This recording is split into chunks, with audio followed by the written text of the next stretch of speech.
હવે હું અહીંયા 9 વર્ષથી જોબ કરું છું. 9 વર્ષની અંદર જેટલા બી કોન્ટ્રાક્ટ બદલાયા ત્યાં માણસ એ જ કોન્ટ્રાક્ટ બદલાય છે. આ જે હમણાં હાલમાં થયું છે, હમણાં જે કોન્ટ્રાક્ટ બદલાય તો અમને કોઈ જાણ કરે ને. આજે અમને સવારથી ઘરેથી હું 5 વાગ્યાથી નીકળેલો નોકરી માટે.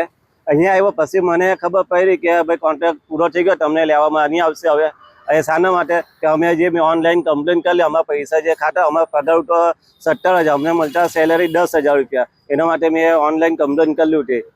એના માટે આ કર્યું છે આ લોકો અમારા માટે. અમને પાછા રિક્વેસ્ટ કરીએ છીએ અમને કે અમને પાછા રિટર્ન લઈ લેવો હોસ્પિટલમાં. આ ESIC હોસ્પિટલ છે અને અમે 5-6 વર્ષથી જોબ કરીએ છીએ અહીંયા. અને અમે અમારું કામ ઈમાનદારીથી કરીએ છીએ. કોઈ દિવસ અમે અમારા કામમાં કોઈ જાતનું એ રાખ્યું નથી. આ હોસ્પિટલ એટલી ખરાબ હતી જ્યારે ચાલુ હમણાં નવી ચાલુ થઈ ત્યારે કે અમારા હાથમાં પણ કાણા પડી ગયા છે. એવું અમે કામ કર્યું છે. આખા પેલા ફ્લેટ બન્યા છે એ પણ બધા અમારી પાસે સાફ સફાઈ કરાવ્યા છે. અને આજે અચાનક અમને ના પાડી દીધી